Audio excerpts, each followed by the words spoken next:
Hello, everybody. It is Sunday, the 18th of February.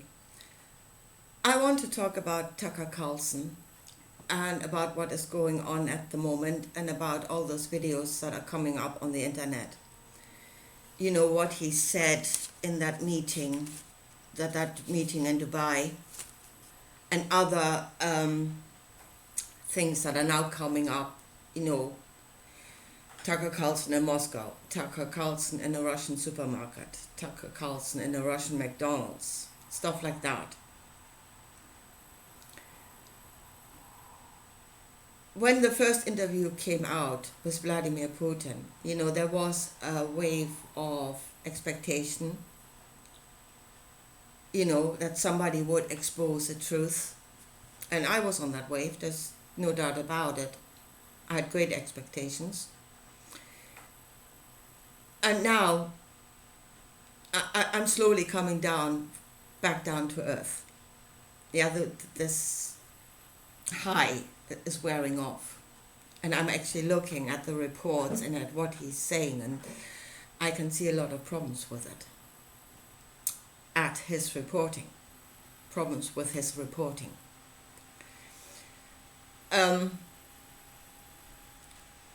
Which I would describe as naive. Childlike, not asking enough questions to, if you say you want to expose the truth. He's not doing that. I want to show you this here. Now, I really think that Tucker Carlson is at the moment, again, in real danger of being elevated into becoming this messianic-like figure that is telling us all the truth, and that it will open our eyes to the truth. And people are starting to follow blindly again. Yeah? So, and as I said, there's some questions he should have asked, he didn't ask. And if he doesn't do it, then we should not follow blindly, but we should ask those questions. Right. So, actually more concentrating on the clips of, him in the supermarket, him at McDonald's, what he said at that meeting in Dubai. And asking questions. Now, first of all, Tucker Carlson in the supermarket. In a Russian, he said in a Russian supermarket. Actually, he was in a Moscow supermarket. That's the first thing we really need to keep in mind. Moscow is Russia's showpiece. It is where Russia creates a picture of itself to present to the world. Yeah? Whether that is the whole truth, see, that is actually a completely different question. So, he goes into the Russian supermarket and, as I said, childlike. I really get the impression the guy doesn't get out a lot. Right, okay, was I impressed with that supermarket? Yes, I was. In comparison to the supermarkets here in my area, yeah, absolutely. It was well stocked, there was a lot of variety, which we don't seem to have anymore. Things are going downhill here, definitely going downhill. And again, making the comparison, I think it started with COVID, or maybe I just can't remember before COVID, I don't know. But it definitely started there, it was there then, that we have issues with products coming in. And there's no doubt about it. I have this thing of the disappearing product, where all of a sudden something you would buy every day, you can't find it anymore, anywhere. It seems to have disappeared from the face of the earth. After a few weeks, it kind of magically reappears in all of the places. It's really weird. And here we had supermarkets. Well, one of our supermarket chain started putting boxes into the empty spaces, where you went up to the shelf and you thought there was something there and it was only an empty box. They stopped doing that after a while. I think that made matters worse. And then the next strategy was to fill the space with just one product.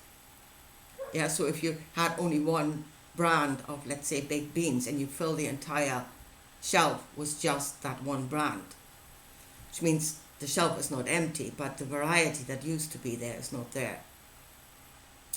And we have one supermarket chain here that I think they've given up completely. Yeah, they don't even seem to try to put up a facade. You know, you go into some of the aisles and you really think you are in a third world country. They're empty. There's nothing there. So yes, okay. Do we here in the West have a problem? Absolutely, we do.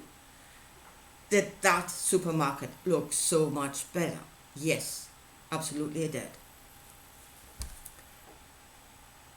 Now, but if Tucker says we are now going into an average Russian supermarket, to even make that statement and saying that is the truth, that is a fact, you would have had to sample supermarkets all over Russia. You know, go into the Russian hinterlands. Does a supermarket look like that there? Is it as well stocked there? Or is that Moscow? I don't know. I don't know one way or the other, but I'm not a reporter, and I'm not making a report on Russia claiming that that is average Russian. He did. I don't think you can do that. Now, the Russian McDonald's and then the prices of everything. Yeah? Again, it doesn't work. What he says does not work. So I wasn't actually that impressed with the price in the supermarket, but McDonald's, yeah, okay. The Russian McDonald's. You know, first of all, it's, Russia actually managed to do its own McDonald's. So, I mean, what did you think? McDonald's leaves Russia and Russia's going to collapse? That there wouldn't be some entrepreneur or some businessman that would fill the gap? Or that you cannot replicate McDonald's food because it's rocket science? Hardly. So, okay, that wasn't surprising or anything, you know. It was not that remarkable. But then the price of it, yeah? So they bought a lot of stuff, and folks, I can't show you the clips here. I don't know how to do it, and I don't know what the copyright issues would be with that. So, but I mean, they're all over the place. You can see it. So it costs the equivalent of just over $7. Which again, yes, on the face of it, is impressive. If I were to convert that into pounds here, that would be even less, and oh yeah, great price, really cheap. So life is so much better in Russia, you know, the prices are that much lower. But to see if life is actually better in Russia would depend on what the Russians earn, or what disposable income they've got. Yeah, it might look cheap to you.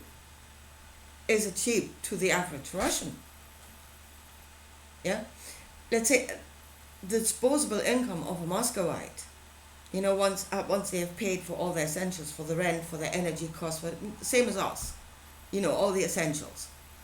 And then if an average Muscovite standing outside of that Russian McDonald's with the equivalent of $3 in their pocket, then $7 is not cheap.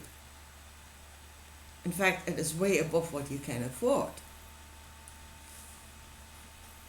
So it was, you know, it's just not showing the full picture. It's only showing part of the picture and portraying that as the whole truth, and not asking the questions and bringing in the other information that would create the full picture. He's not doing that. And the last thing, and here's the thing that really gets me, and that is what he was talking about. He was talking about it, I think, in that interview at that meeting in Dubai. Again, he's talking about the Western cities the decline of the Western cities, and he's absolutely right. We have a problem. I mean, there's no doubt about it. We have a problem. Yeah, and is the state dealing with that problem? No, absolutely not. We can see that. I know it, if you have homeless people on the street, if you have drug addicts on the street, if you have people with mental health problems on the street, yeah, begging, committing crimes, that is a problem. And no, the state is not dealing with it. Our states are not dealing with it. Absolutely right. And was there a time when it was better? Yes, it was. We have declined. But then he goes to Moscow and says, it's clean, it's tidy, there are no homeless people on the street, there are no tents, with people living in them. And the state is obviously dealing with a problem, and that is good. Life is so much better in Russia. Well, let's say here in Ireland, there was a time when the state dealt with those problems. Yeah? There were no mental health cases or drug addicts or any other homeless, on the street. The state, and in cahoots with the church, dealt with that problem. With homes and Magdalene laundries, where these people suffered, dreadfully, those that were admitted to those institutions. So then you can say, well, it was so much better, they were not on the street, and the state dealt with it. That doesn't mean it was good. It wasn't good at all. So life is so much better in Russia, and the Russian state is dealing with these problems. What are they actually doing? Do you know that? You don't see these people on the street. Where are they? And what is actually being done?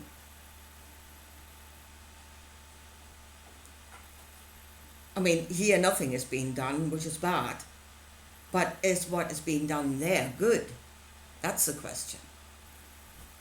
And it's a question you should ask to get the full picture, the full truth. So, again, as a reporter, to make such a statement, or at least imply, I don't know if he directly said that Russian government is dealing with the thing successfully, or whether he just implied it by comparison to what's happening here. But even if you imply that, yeah, you would need to see a Russian homeless shelter. You would need to see a Russian mental health clinic. You would need to see a place where drug addicts are being cared for. And then you can decide whether it is good or bad. The fact that they're not on the street does not mean Russia is so much better.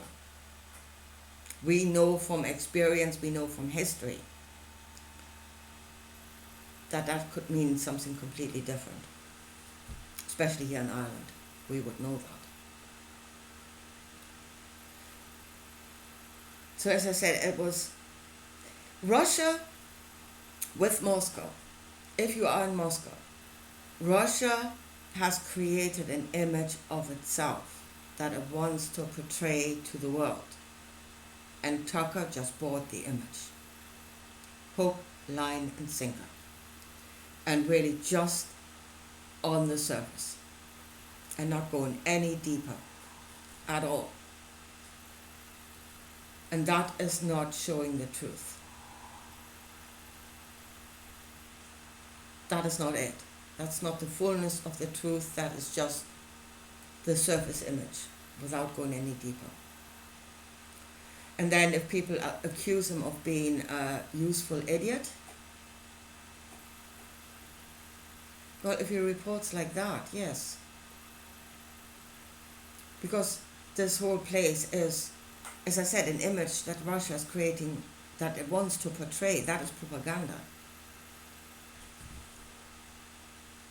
And it would only be truth if it was truth in the whole of Russia. And if you don't know that, you cannot say it is truth. But as I said, we have somebody now that is really being elevated as the bringer of light, the bringer of the truth, who has not asked all the necessary questions, but he is the bringer of the truth, and the masses are swallowing what he brings them, and they're not asking any questions, and that whole situation is not good. So we cannot elevate people like Tucker Carlson and then just follow blindly, especially if they're not, to my mind, not doing their job. He did not do his job. I don't think he did. As a journalist, I don't think he did do his job. Then we cannot follow them blindly, because we must do the job ourselves. We must ask those questions before we reach a conclusion about something, whether it's so much better in Russia or not. We need an awful lot more information to even make a statement like that. Anyway, I leave it that for today, and I'll talk to you again soon. Bye.